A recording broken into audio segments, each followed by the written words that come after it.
Hello YouTube, welcome back. What are we doing today? We're finishing off Chapter 4, Section 2 exercises. We did 1 through 4 in video part A. We did 5, 6, 7, 8 in videos part B. Here's video part C. So, note to self, Computer Science Honors 402 video C. How about that? What is a sequence? Alright, well, you just put the date down. What's today? The 18th of December, and put your name here if you need to print it. Okay. Let's show. We're up to number 9. We did 1 through 4. Yeah, up to number 9. Number 9. Can you make a sequence? Is there? How about this? Is there a sequence that is arithmetic and geometric at the same time?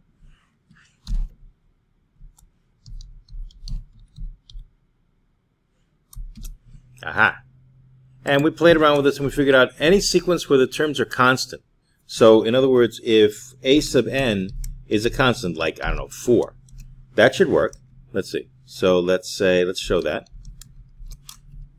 Let's make sure our input is good. Obviously it is, but always check. So this just says that a sub n is 4. So if you plug in 0, you get 4. You plug in 1, you get 4. You plug in 2, you get 4. You plug in 3, you get 4. All right. So what we did was we said, all right, let's print it out. So let's do this. How about show also that a sub n is whatever it is expanded out. So how about a list comprehension made up of a sub n for n in range 10. So that's what we get. We get a sequence which all the terms are 4, right? And for as many as you want. You can make this like 100 terms, 10,000 terms, 1,000,000 terms, whatever you want. All right, so what we want to do is show that there's a common difference. Well, look at it. The common difference is always 0, no matter which two values you take. The one minus the previous one, except for the first, is going to be 0. Common difference is 0. And the common ratio is 1. If you take any term divided by its previous term, it's going to be 1. So just for fun, let's show that. Show that what D is a sub anything minus a sub the previous one, except for don't start with the first guy. And of course that's going to be 0. So the common difference is 0. It doesn't matter which two adjacent values you pick, right? And likewise the ratio is going to be 1 always. So what if we divide a sub 5 by the previous value? We'll call that R, the common ratio. In this case, that's going to be 1 no matter which pair of sequence terms you pick. So it's arithmetic and it's geometric. It has a common difference and a common ratio. Done. Okay, that's it. That's one possible answer. Of course, any constant will do. All right, show number 10. All right, what's 10? Find the limit of this sequence. Okay, find the limit of this sequence. Okay, and what is it? It's 0, comma, 1/2, comma, 2/3, comma, 3/4, and so forth. The limit means what's the last value? Does it approach a certain number, or does the limit not exist? Okay, be one with your inner low hand. Mean Girls, she won the tournament at the end, the math tournament, by guessing the answer does not exist. So this limit exists. So we're talking about the terms. We're not talking about the sum. We're not adding these yet. That's section 3. The sum is the series. I'm not looking for the limit of the series. I'm just looking for the limit of the terms.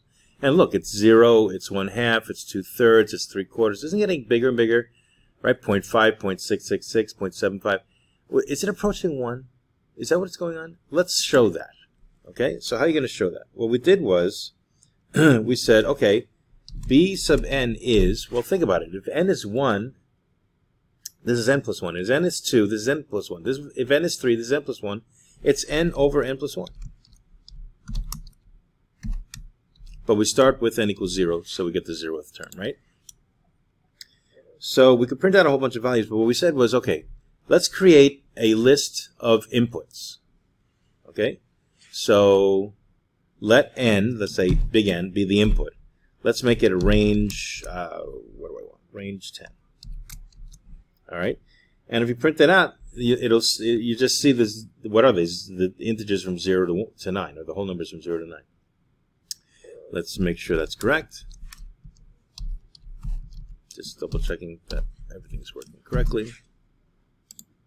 So our input is going to be 0 through 9, let's say, or whatever list of integers you want, 0 to 90, whatever. Let A equal a list made up of your B sub n's for n in range 10 or in n. And by the way, it doesn't have to be n, it could be I, whatever, j, whatever you want, right? Let's show what that looks like.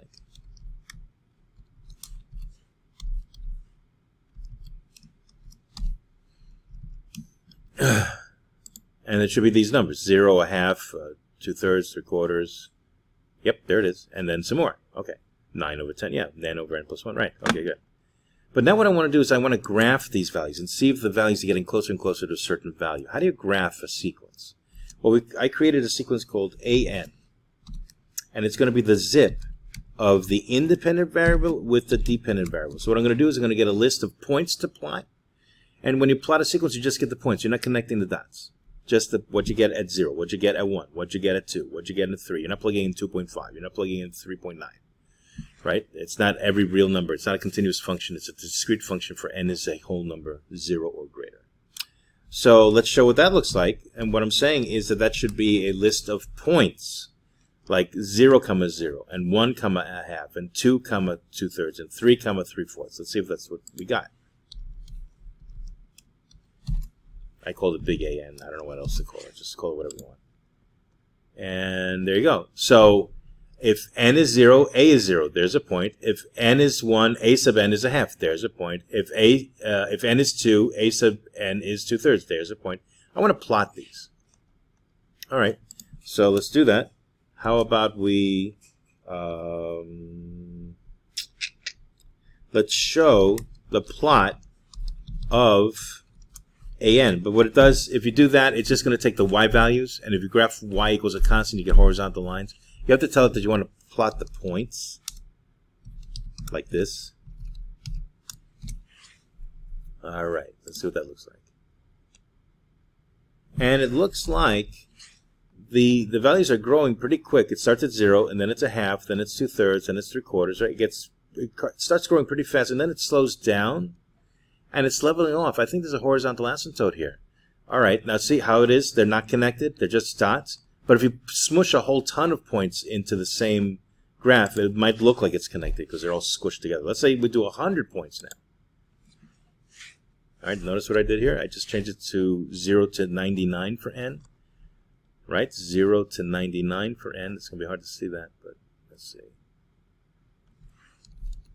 Let's see, can I see that? I want to show that that's 0 to 99. Yeah, there you go. So does it stop at 99? It does. And then A sub n stop at 99 over 100. And the last point is going to be 99, 99 hundredths, right? So there you go. And so it looks like it's almost connected, but it's not, right? But doesn't it look like it's approaching a horizontal asymptote of 1? So it never gets above 1, but gets really, really close to 1. We're going to say the limit is 1 based on this. All right, so in other words, how about this? What if I graph also in here two things? I'm going to graph, can I do this? Can I graph y equals 1 in here too?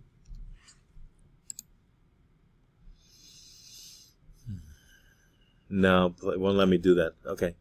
So it's hard to show. I can't like graph a continuous function with a non-continuous function. So I'm not going to do that. Plot a list. Yeah, I can't do a list when it's a sequence. All right, that's it. But, you know, you can get crazy. How about 1,000? And it's taking a while to see how it looks like it's connected, but it's not. Right? But it's getting closer and closer and closer to 1. It's never getting above 1. We're going to say it's going to be indistinguishable from 1 eventually. If n is big enough, we're going to say the limit is 1.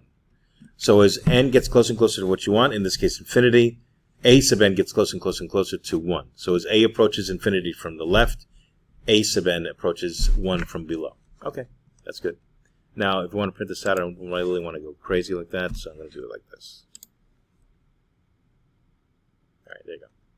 So the answer is, it's the graph. It's going to 1. Okay. All right, and basically 11 and 12 are almost the same kind of question. So I'm going to copy this and make it question 11. It turns out it's almost the same kind of question. 11 says, can you find the limit of this sequence? 4 5 halves, 2 7 quarters. Well, they gave it to us. Can you find the limit? Can you find the limit of this sequence?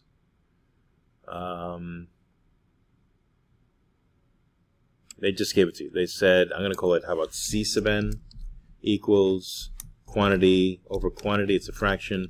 In this case, it's going to be n minus 2 over n minus 5. But if you plug in 0, isn't that 2/5? And if you plug in 1, isn't that...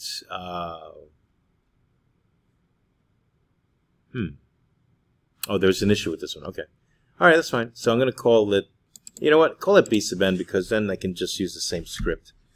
A Pythonic script is one where if you just change like 1 or 2 lines of input and you're done. The whole thing is... the problem is done. Just run this. So I'm going to call this... I called it A sub... Wait, what did I do here? I called it B sub n, and I called it A? That's weird. I'm going to call this, just for fun, I'm going to call this B and B sub n. How about that?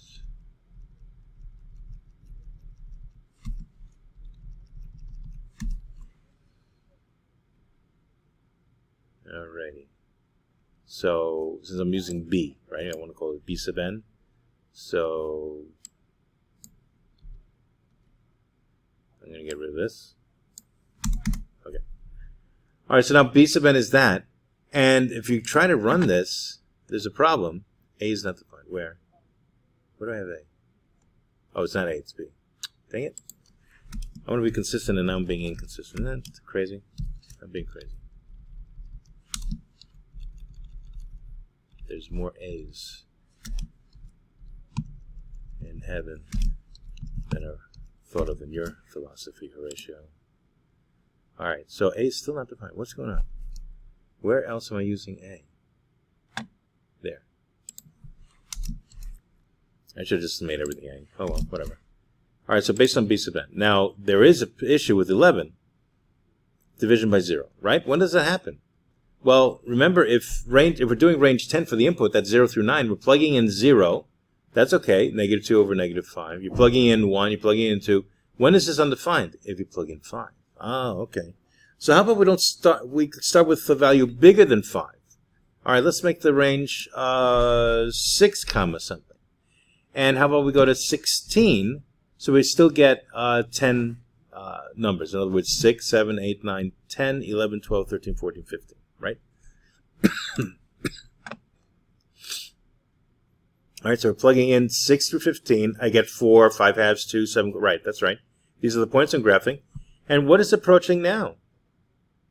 Well, that's not too obvious. How about we throw in, I don't know, 160 points? How about that? Well, not 160 points. It'll be 154, but whatever.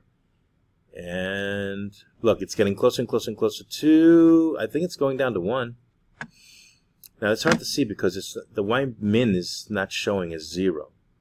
Can I change that? Let's see. What if I want a y min? Let's say I want an x min of 0.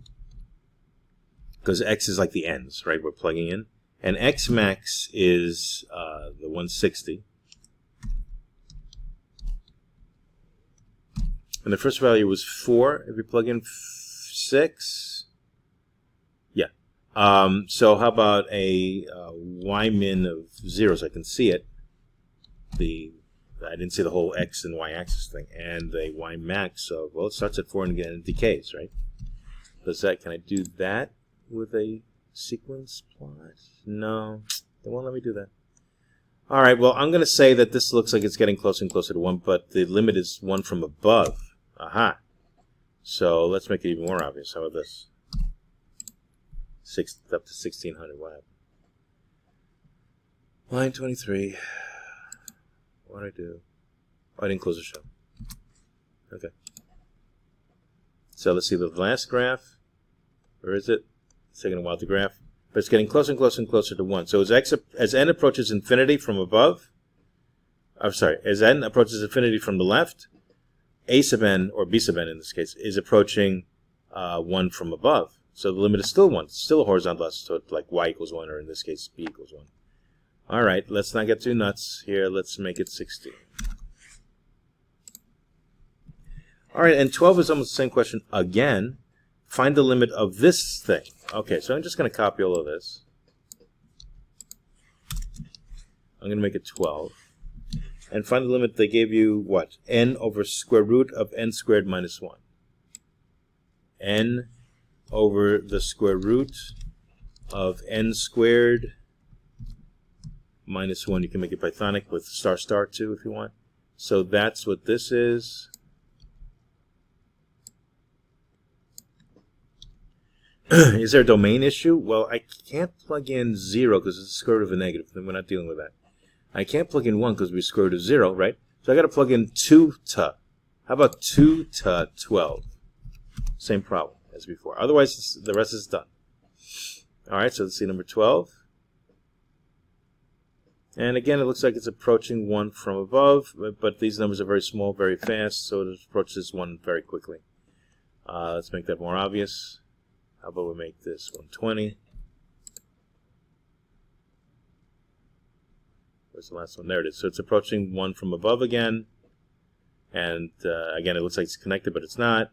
And there you go. Perfect. Okay, so I'm done. I think that's it. We did it. We did it. We're good. Okay, so for this problem today, for what we did, this is the code for 9. Code for 10. Code for 11, and code for 12. 10, 11, and 12 are almost the same question. Find the limit of the sequence terms, given a different sequence, right? And all of these had a limit of 1. Here's the output for 9. Here's the output for 10, including this graph. Here's the output for 11, including this graph. Here's the output for 12, including this graph. And we're done. All right, I hope that was helpful. Bye-bye, YouTube. Have a nice day. Good luck with your homework. Bye-bye. Computer science honors people.